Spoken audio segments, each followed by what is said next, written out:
आपने देखा है बेटा करमवीर, बोलो ना। आप जानते थे दादाजी और मैं अनुभव करता था। आप समझते थे दादाजी और मैं अनुभव करता था। आप देखते थे और मैं जानता था। आप बोलते थे और मैं सुनता था। अकेला चना क्या भाड़ फोड़ेगा? आप बोलते थे, मैं चिल्लाता था। आप पीछा करते थे।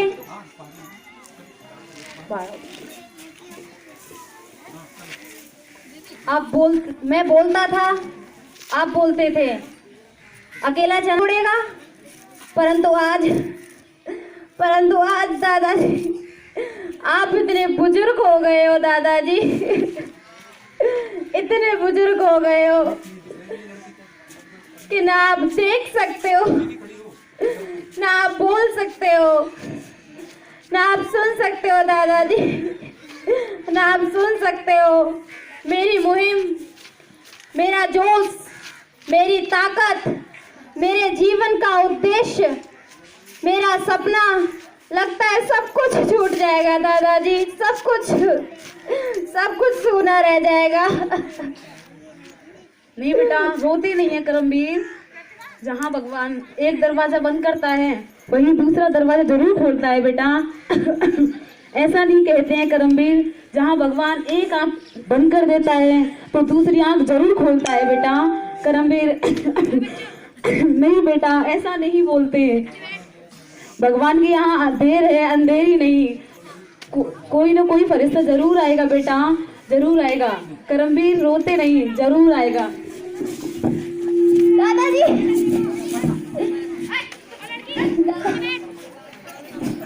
क्या हुआ दादाजी?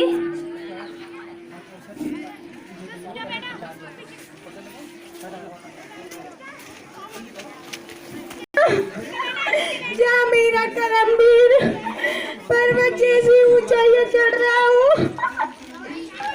तुम चले गए, मैं जानती हूँ। जाना और आना दुनिया का दस्तूर है, पर ऐसे समय में आपका जाना,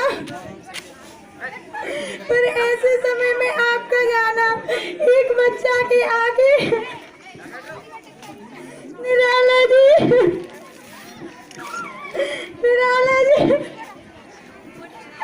एक बच्चा आगे चलकर भारत का गौरव बनेगा, उसके लिए एक सपना टूट जाता है।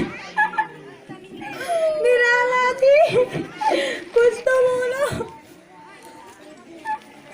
मत जाओ निराला जी। करमवीर के पापा, करमवीर के दादा, मत जाओ। इस भूमि पर एक आखिरी सांस तो ले आओ निराला जी। दादी माँ, मैं अकेला रह गया माँ, मैं अकेला रह गया। कोई बात नहीं बेटा, मैं तेरे साथ हूँ। माँ, मैं अकेला रह गया। कोई बात नहीं। मेरा एक सपना था माँ, मेरा एक सपना था।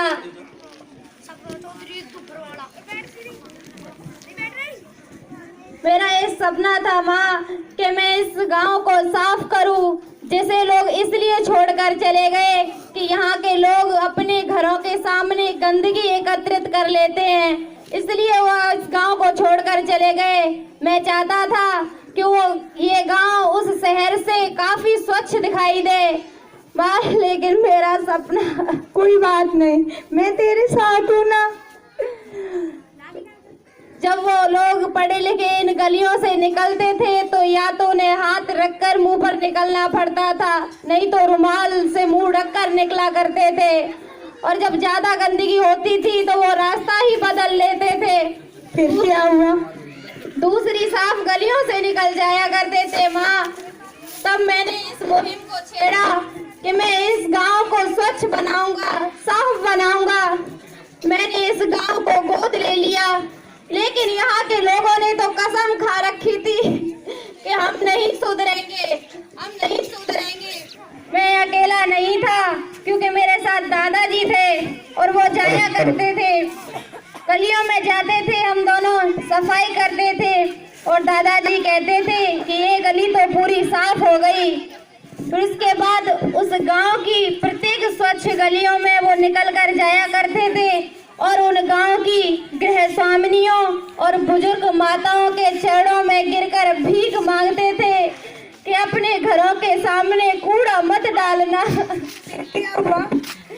वो चाहते थे कि हमारा गांव इतना सुंदर हो जाए कि यहाँ बड़े बड़े शहरों के लोग नसीहत देने आए और वे देखें यहाँ की सुंदर दीवारों की चित्रकारों को, सुंदर गलियों को, यहाँ की सुंदर नालियों को।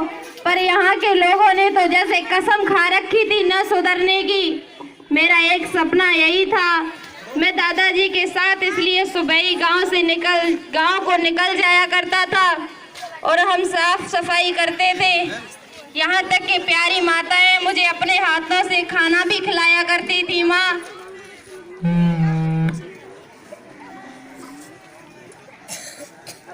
बेटा, दादाजी का दाह संस्कार करना है, अब इन सब बातों को बाद में कर लेना। मैं आपको सब कुछ बताऊंगा माँ, सब कुछ बताऊंगा। यह जो कुछ भी हो रहा है दादाजी की वजह से ही हो रहा है। जब मैं और दादाजी दोनों गांव में जाया करते थे, उसके बाद लोग भी हमारे साथ हो गए थे कुछ। फिर धीरे धीरे हम लोगों को सब जानने लगे थे।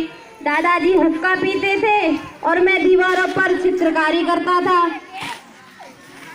और लोग हमारी चित्रकारों को देखकर बहुत खुश भी होते थे और दादाजी से सभी गांव वालों ने दोस्ती कर ली थी और मुझसे भी दोस्ती कर ली थी। बेटा, कोई बात नहीं, इंसान को एक ना एक दिन तो जाना ही पड़ता है।